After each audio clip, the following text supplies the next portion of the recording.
वापस स्वागत है आप सबका। मैं Vivek Bindra, motivational speaker, leadership consultant और बिजनेस कोच। पीछे आपने अमूल के केस स्टडी की बहुत डिमांड कर दी थी, नीचे सैकड़ों लोगों ने कमेंट में लिख दिया था।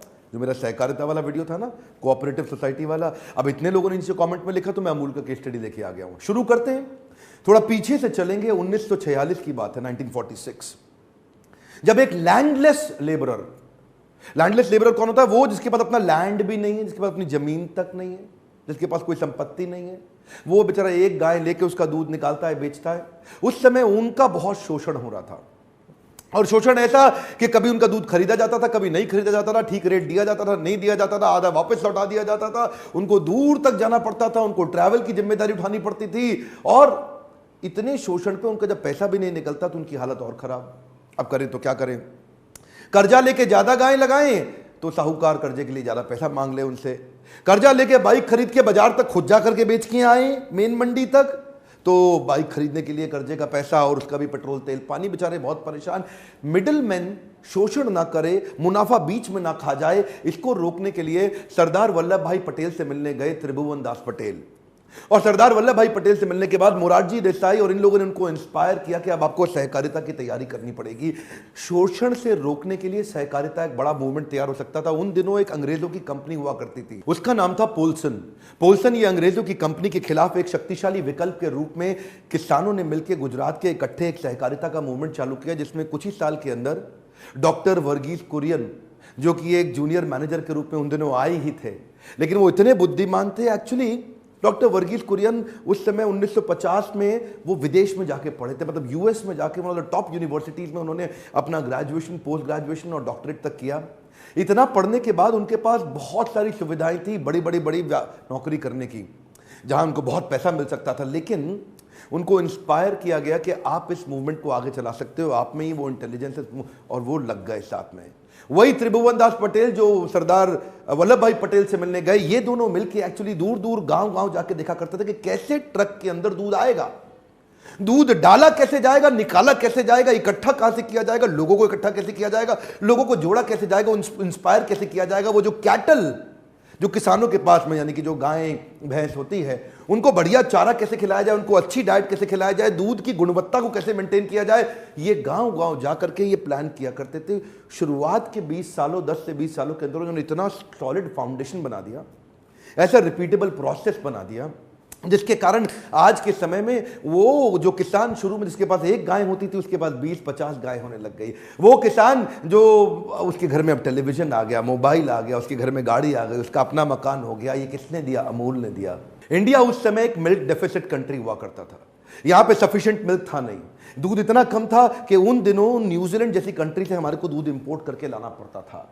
और इसी सहकारिता के मॉडल पे इसको इतना शक्तिशाली बनाया कि आज हम लोग न केवल लार्जेस्ट मिल्क प्रोड्यूसर बन गए हैं पृथ्वी पे, वर्ल्ड में, बल्कि बहुत ज्यादा मिल्क सफिशिएंट होने के बाद एक्सपोर्ट भी बहुत कर रहे हैं आज हम। और वो देखिए, ये इसके पीछे एक फिलॉसफी थी।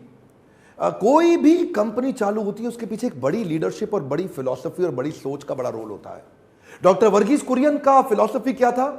Value for many, value for money. दो चीजें जरा ध्यान से सुनिएगा, इस फिलॉसफी में पूरा अमूल डेयरी छुपा हुआ है, जरा ध्यान दीजिए। Value for many and value for money. Value for many का मतलब क्या है? वो बहुत सारे जिन्होंने दूध बना के, जिन्होंने दूध इकट्ठा करके हमें दिया है, उनको उसके लिए अच्छी वैल्यू मिल जाए, अच्छा पैसा मिल जाए। तो आज सबसे ज्यादा पैसा अगर किसान को कोई दूध का दे रहा है तो वो अमूल है। और वैल्यू फॉर मनी, यानी कि आप जो वीडियो देख रहे हैं ना, कंज्यूमर जो दूध पीते हैं ना, अमूल दूध पीता है इंडिया। आज आप दूध पीते हैं अमूल का, तो आपको वैल्यू फॉर मनी मिल रहा है। क्या मतलब? बहुत महंगा नहीं पड़ रहा आपको, तो उसको भी पैसा बढ़िया मिल रहा है और आपको भी प्रोडक्ट बढ़िया दाम में मिल रहा है। ये वैल्यू फॉर मनी और वैल्यू फॉर मनी, ये शुरू से ही इन्होंने सोचा कि हमको कुछ नहीं चाहिए। देखिए, आर.एस. सोडी जो उनके अब इस समय मैनेजिंग डायरेक्टर हैं, पिछले 6-7 साल से जिन्होंने कंपनी को नेक्स्ट लेवल पे लेके गए, डॉक्टर वर्गीस कुरियन की तो दुनिया तारीफ कर रही है। मैं आज आर.एस. सोडी की बात भी करूंगा, वो नेक्स्ट लीडरशिप इन पाइपलाइन, जिन्होंने 32 साल डॉक्टर कुरियन के साथ काम किया है। ये आर.एस. सोडी कोई साधारण व्यक्ति नहीं है। पिछले कुछ समय में उन्होंने क्या किया मैं जल्दी बताऊंगा, पर आज ये मैं स्केलेबिलिटी के मॉडल की कई बार बात करता हूं ना, लीडरशिप फनल में भी आते हैं, वहां भी आप सुनते हो। तो ये अमूल ने क्या किया, बिजनेस को, वॉल्यूम को इतना स्केल अप कर दिया कि ultimately cost per packet and cost per litre of milk बहुत डाउन हो जाती है। और ये मैक्सिमम बेनिफिट किसान को देते हैं। जरा सुनिएगा ध्यान से। जब ये दूध को प्रोक्योर करते हैं, प्रोक्योर करने के बाद उसको प्रोसेस करते हैं, प्रोसेस करने के बाद उसको पैकेज करते हैं। 3 स्टेप है, समझ रहे हैं? दूध को प्रोक्योर किया, लेके आए किसान से, उसको प्रोसेस किया और बाद में उसको पैकेज करके दूध के पैकेट के अंदर 1 लीटर के आपके घर पे भेज दिया। ये कहते हैं कि जी दूध का प्रोक्योर करना, उसको प्रोसेस करना और पैकेज करने में 15% मेरी कॉस्ट आ जाती है। ठीक है जी, बिल्कुल ठीक है। इतने बड़े प्लांट लेंगे, इतनी मैन पावर है, इतना अरेंजमेंट हो रहा है, तो आपकी 15% कॉस्ट उसमें चली गई। पर अब सुनिए कमाल की बात, गेम चेंजर क्या है। ये कैसे सहकारिता के मॉडल पे, जो किसानों की अपनी कंपनी है अमूल, ये किसी की कंपनी नहीं, किसानों की कंपनी है अमूल, समझ रहे हैं मेरी बात? किसानों की अपनी कंपनी ने बड़े बड़े मल्टीनेशनल कॉर्पोरेशन को टक्कर कैसे दिया, सुनेंगे। आज डिस्ट्रीब्यूशन नेटवर्क में किसी भी एफएमसीजी का 15% का मार्जिन लगी जाता है, वो कॉस्ट लगी जाती है। डिस्ट्रीब्यूटर को पैसा देना, होलसेलर को देना, रिटेलर को देना, 15 से ज़्यादा भी आ जाता है, जिसमें आपकी ट्रांसपोर्टेशन, लॉजिस्टिक्स, रिवर्स लॉजिस्टिक्स बहुत कॉस्ट आ जाती है। कई बार वो कॉस्ट 30% हो जाती है, लेकिन अमूल वो सारी कॉस्ट, इमेजिन करिए, 5% में मैनेज कर लेता है। कितने में? 5% में। तो प्रोक्योरमेंट, प्रोसेसिंग, पैकेजिंग 15% और डिस्ट्रीब्यूशन नेटवर्क 5%, बाकी 80% किसका? ये किसान को दे देते हैं, पूरा 80%। एक बार और सुनिए, कम ऑन। क्या क्या पहली बार, इसको बोलते हैं सहकारिता का मॉडल। 80% पैसा किसान अपने घर में ले जाता है और वॉल्यूम इतना बड़ा कर दिया, अपना काम 20% में कर लेते हैं, किसी को प्रॉफिट नहीं, जो कि प्रॉफिट सारा का सारा किसान में बांटते जाओ। सहकारिता की ताकत। अच्छा, 1947 में ये जो 300 लीटर से चालू हुई कंपनी आज 3 करोड़ लीटर दूध बेच रही है। उस समय 300 लीटर दूध था 1947 में, 2017 में 3 करोड़ लीटर हो गया। पर ध्यान दीजिए, ये अमूल जो इतनी बड़ी है, इसका नाम अमूल पड़ा कैसे? एक दिन doctor Varghese Kurien early 1950s में सोच रहे थे कंपनी का नाम क्या रखें, इसको हम इतना ज़्यादा ब्रांड करना चाहते हैं। एक्चुअली उस समय डॉक्टर कुरियन के माइंड में था कि मैं इंटरनेशनल एजेंसी से पैसा प्रोक्योर कर लूँ। वो फंड चाहते थे कुछ इंटरनेशनल ऑर्गेनाइजेशन से, तो उनको लाना चाह रहे थे। उससे पहले उसकी ब्रांडिंग और पोजिशनिंग प्रॉपर्ली करना चाहते थे, तो सोच रहे थे कई इंटरनेशनल मल्टीनेशनल नाम कुछ सोचने का प्रयास कर रहे थे। तभी उनका जो केमिस्ट था ना, वो उनको बोला आपकी कंपनी का नाम क्या है? आनंद मिल्क यूनियन लिमिटेड, AMUL, आनंद मिल्क यूनियन लिमिटेड। ऐसा करते हैं ना, इसको एक एब्रीवेशन बना लेते हैं, इसको अमूल कर देते हैं। तो डॉक्टर कुरियन ने सोचा ये अमूल का मतलब क्या होता है, तो उन्होंने बताया अमूल जो है ना, इंडियन ओरिजिन का वर्ड है, इसका मतलब है अमूल्य, जिसका मतलब कोई मोल ही ना हो, जिसका कोई मूल्य तय ही ना कर सके, प्राइसलेस। डॉक्टर कुरियन को बहुत बड़ी अच्छी लगी और उस दिन ऐसे प्रोडक्ट का नाम डिसाइड हुआ अमूल, जो हो सकता है आपके घर भी आता हो। क्यों ना कुछ हम आंकड़ों पर नजर डाल लें कि आज अमूल अपने कॉम्पिटिशन के मुकाबले कहाँ पे, अलग अलग प्रोडक्ट रेंज में, और उसके बाद स्ट्रैटेजी जो आपको आपके बिजनेस में काम आएगी। स्ट्रैटेजी मिस मत करिएगा, इन आंकड़ों के बाद मैं स्ट्रैटेजी दूंगा। टर्नओवर के मामले में अमूल 38,000 करोड़ पे है, नेस्ले 10,800 करोड़ पे, मदर डेयरी 7,800 करोड़ पे, पराग 1,700 करोड़ पे और क्वालिटी 1,000 करोड़ पे। लेकिन मक्खन के सेगमेंट में अमूल हमेशा ही number 1, mother dairy number 2, Britannia 3, Kwality 4 और उड़ीसा की एक state cooperative milk producer federation है, वो नंबर 5। आइसक्रीम के मामले में Amul number 1, Baskin Robin number 2, Kwality Wall's number 3, mother dairy 4, Vadilal और उसके बाद क्रीम बेल। 36 लाख किसानों से 18,500 गांव के अंदर 3 करोड़ लीटर दूध, 38,000 करोड़ का turnover, massive business volume build कर दिया। अब आपके काम के लिए क्या है? आपके काम के लिए एक्सपेंशन की कुछ स्ट्रैटेजीज को समझिए। ये 3 लेवल पे काम करते हैं, पहले विलेज लेवल पे, फिर डिस्ट्रिक्ट लेवल पे, फिर स्टेट लेवल पे। विलेज लेवल पे ये जाकर के प्रोड्यूसर से मिल्क प्रोक्योर करते हैं, जैसे किसान है वो उनको दूध देता है, तो विलेज लेवल पे ला करके वो अपने दूध देता है, क्योंकि ये विलेज लेवल तक पहुंच चुके हैं। वहां से लेने के बाद उसको कुछ प्रोसेस करके कुछ दूध तो वहीं पे आसपास बांट दिया लोगों को, और कुछ को विलेज लेवल से ऊपर डिस्ट्रिक्ट लेवल पे ले गए। डिस्ट्रिक्ट लेवल पे ले जाने के बाद फर्दर प्रोसेसिंग और प्रोडक्ट लाइन उसमें से बना लेते हैं, तो कुछ तो आसपास डिस्ट्रिक्ट में बेच दिया उसको, और कुछ फिर आगे स्टेट लेवल पे पहुंचा दिया उसी दूध को। और स्टेट लेवल पे पहुंचने के बाद बाकी सारी जिम्मेदारी आ जाती हैं, जैसे कि उससे सेकेंडरी और टर्शरी प्रोडक्ट्स बनाने की तैयारी करना, जैसे उससे मक्खन पनीर बनाना, चीज़ बनाना, उसका आइसक्रीम बनाना, वो सब काम करना, उसकी ब्रांडिंग करना, उसका प्रमोशन करना, डिस्ट्रीब्यूशन नेटवर्क तक पहुंचाना, उस दूध को घर घर तक पहुंचाना। ये हो गया सारा बाद में स्टेट लेवल पे। अलग अलग 3 लेवल पे यूनियंस फॉर्म करके उनको सहकारिता के मॉडल से तेजी से एक्सपैंड किया। अच्छा, ये कच्चा पक्का काम नहीं है। प्रोक्योरमेंट में मेरा मन है बहुत डिटेल में बताऊं, थोड़ा शॉर्ट में तो जरूर बताऊंगा। प्रोक्योरमेंट के प्रोसेस में इलेक्ट्रॉनिक फैट टेस्टिंग मशीन जिन्होंने विलेज लेवल तक लगा दी हैं। अब एक किसान आता है, दूध लेके आता है, तो उसके वॉल्यूम को लेकर के, फैट के कंटेंट के हिसाब से, उसकी क्वालिटी और क्वांटिटी के हिसाब से उसके दूध को नाप लिया जाता है, माप लिया जाता है, उसको एक प्लास्टिक का आइडेंटिटी टोकन दे दिया जाता है, जिससे वो नेक्स्ट काउंटर पर जाता है, पीछे से मशीन से टेस्ट होकर उसको रिजल्ट मिल जाता है। उस टोकन के हिसाब से पता लग जाता है कि उसकी दूध की क्या वैल्यू है, और उसको तुरंत वहीं के वहीं पैसा मिल जाता है। सिस्टम बिल्कुल सिस्टमैटिक बना दिया है, प्रोसेस ओरिएंटेड, ताकि स्पीड बनी रहे। वैसे तो अमूल के नाम से डॉक्टर वर्गीस कुरियन का नाम आना ही स्वाभाविक है। उनकी लीडरशिप बहुत लंबी चौड़ी, गहरी और बड़ी सफल रही। ऑफ कोर्स उनको श्वेत क्रांति का पिता माना गया। He is considered as father of white revolution, father of the dairy movement in our country. उन्होंने लोगों को इंस्पायर किया कि आपको भी गाय पालनी चाहिए और इस बिजनेस के अंदर एंटर करना चाहिए। पढ़ाई लिखाई तो ठीक है, लेकिन इस बिजनेस पे जरूर फोकस करें। लेकिन बात यहां नहीं रुकी। असली जे कर तो अब आया है, जब आर एस सोडी आए हैं, जिनके बारे में ज्यादा लोग बात नहीं करते। वो चुपचाप पीछे बैठ के अपना काम कर रहे थे। 32 साल तो उन्होंने डॉक्टर वर्गीस कुरियन के साथ काम किया। आज वो कंपनी के एमडी हो गए। 3 जगह उन्होंने भयंकर काम किया इस कंपनी के अंदर। पिछले 7 साल के अंदर कंपनी ने बड़ी मैसिव ग्रोथ ली है। 3 जगह काम किया। पहला, इन्होंने एक्सपेंशन कर दिया प्रोक्योरमेंट में। कहते हैं दूध जहां से मिल सकता है ले लो, बढ़िया क्वालिटी का दूध लेने का प्रोसेस बना दिया। हर जगह से दूध लो। गुजरात के अंदर प्रोक्योरमेंट बढ़ा दो, स्वराष्ट्र तक चले जाओ, गुजरात के बाहर भी चले जाओ, अलग अलग स्टेट में चले गए प्रोक्योरमेंट बढ़ाने के लिए। दूसरा, उसकी प्रोसेसिंग की कैपेसिटी को एक्सपैंड कर दो। जितनी जल्दी प्रोक्योर करेंगे उतनी जल्दी उससे अलग अलग प्रोडक्ट तैयार करेंगे, अलग अलग प्रोडक्ट तैयार करेंगे। तो 50 तरह के इन्होंने प्रोडक्ट और ऐड कर दिए पिछले 7 सालों के अंदर। सुनिए ध्यान से, कम ऑन। अमूल ने 50 नए प्रोडक्ट लाइन बिल्ड कर दिए, जिसके कारण उनका टॉप लाइन जो रेवेन्यू होता है ना, सेल्स, जितने ज्यादा बढ़िया quality high selling product build हो जाए, उतना ज्यादा रेवेन्यू बढ़ना शुरू होता है। क्योंकि जितनी बड़ा जाल उतनी ज्यादा मछली। One more time, come on, ध्यान सुनिए सुनिए। मछुआरा बड़ा एक्सपर्ट तब होता है जब जितना बड़ा जाल डाले उतनी सारी मछली फंस जाती है। लेकिन जाल वही होना चाहिए जिसमें छेद ना हो, तो प्रोडक्ट वही हो जो बड़े काम का हो। ऐसे प्रोडक्ट लाइन उन्होंने ऐड कर दिए। पिछले 7 सालों में फार्मर की इनकम को उन्होंने 4 गुना बढ़वा दिया। मिल्क प्रोक्योरमेंट के प्राइस को 2 गुना बढ़ा दिया। टर्नओवर को 238% बढ़ा दिया। नए प्रोडक्ट तो 50 लाई दिए, गुजरात के अंदर भी, गुजरात के बाहर भी। तो मैंने बताई आपको 2 बातें। एक के दूध को प्रोक्योर ज्यादा किया, और दूसरा दूध को प्रोसेस बहुत तेज किया। तीसरा जो एक्सपेंशन किया इन्होंने डिस्ट्रीब्यूशन में किया।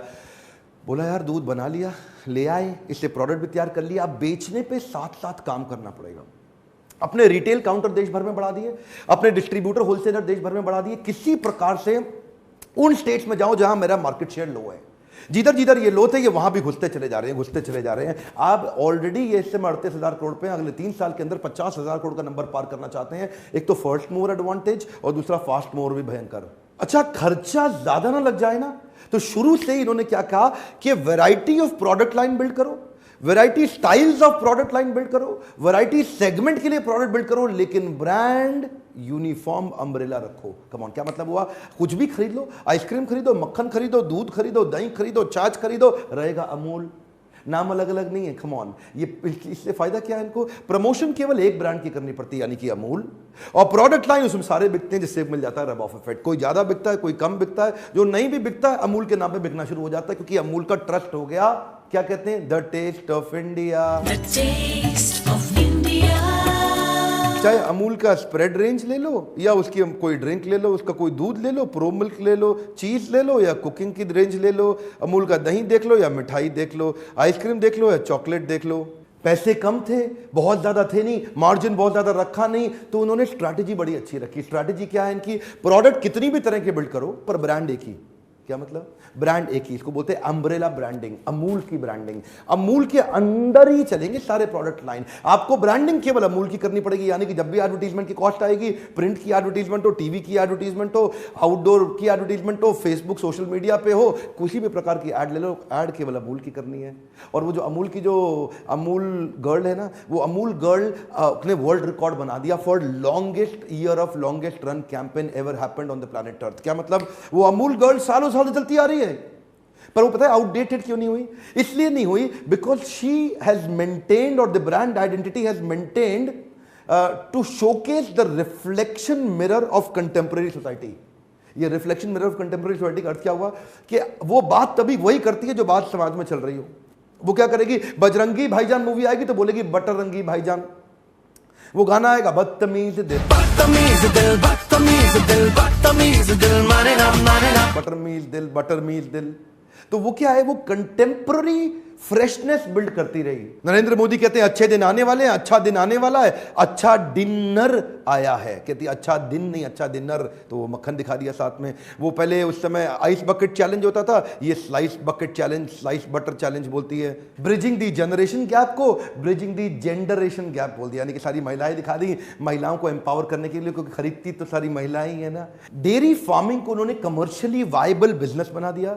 आज नेक्स्ट जनरेशन, आज की जनरेशन जो है, गाय का गोबर उठाने में, गाय का दूध निकालने में, गाय का मूत्र साफ करने में तैयार नहीं है, लेकिन इन्होंने ये करके दिखाया कि आज की जनरेशन को भी टिका लिया, उनको भी रोक लिया। ये नहीं कि बूढ़े बूढ़े दादाजी को दूध निकाल रहे हो, आज के जमाने के लड़के भी करने को तैयार, उनको पता है 40-50 हजार रुपए महीना से बच जाएगा। उधर त्रिपुरा के मुख्यमंत्री ने एक बयान दिया था बेरोजगारी के विषय में। हालांकि मैं राजनीति की चर्चा करता नहीं, पर छोटा सा एग्जाम्पल दे रहा हूं। बेरोजगारी पर उन्होंने क्या कहा, अरे भाई गाय पाल लो, हमारे देश के यूथ लोगों को गाय पाल करके उसका दूध बेच करके काम चला लेना चाहिए, उससे भी काम तो चल जाता है। उधर भाई साहब आपको पता है राजदीप सरदेसाई गाय वाय की बात पे तो बुरा मान जाते हैं, उन्होंने को ट्वीट निकाल दिया जी कि लेफ्ट वाले अच्छे थे, अब ये आ गए। मैं जरा उनकी ट्वीट की चर्चा नहीं करूंगा, लेकिन आरएस सोढी जो एमडी है अमूल के, इन्होंने उनको उखाड़ दिया।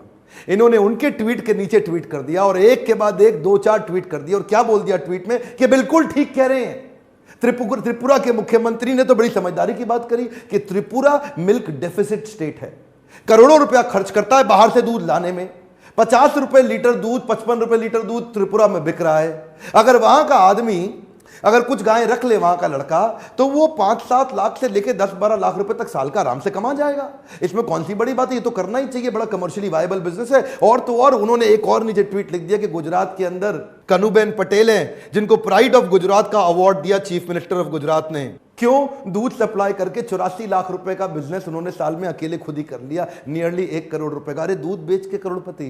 बहरहाल ये केवल मेरे आप व्यूअर्स नहीं, ये मेरे लीडरशिप फनल के पार्टिसिपेंट्स ने भी मुझसे डिमांड की थी कि अमूल की केस स्टडी को डिटेल में समझाइए।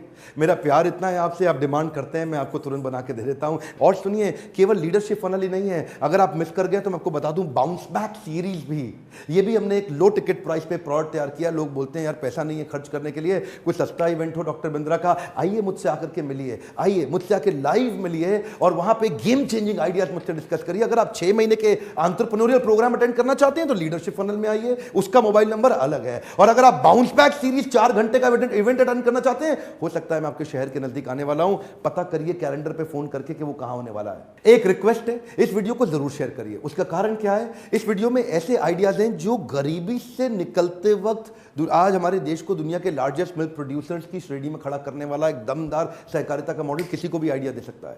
अपने आसपास किसानों को, अपने आसपास गांव के लोगों को, अपने आसपास जो व्यापार करना चाहता है, बिल्ड करना चाहता है, उसको ये आइडिया दीजिए, ताकि हो सकता है उनको गेम चेंजिंग आइडिया देकर एक वीडियो से मिल जाए। नीचे कमेंट बॉक्स में लिखिए और कौन सी केस स्टडी चाहिए। वीडियो को लाइक करिए अगर थोड़ी सी भी मदद होती है ना मेरे वीडियो से। अगर आप मुझसे प्यार करते हैं लाइक जरूर दीजिए। सब्सक्राइब करने और करवाने के लिए आपका बहुत बहुत धन्यवाद। मेरे साथ जुड़े रहने के लिए, वीडियोस को वापस आके देखने के लिए फिर से धन्यवाद।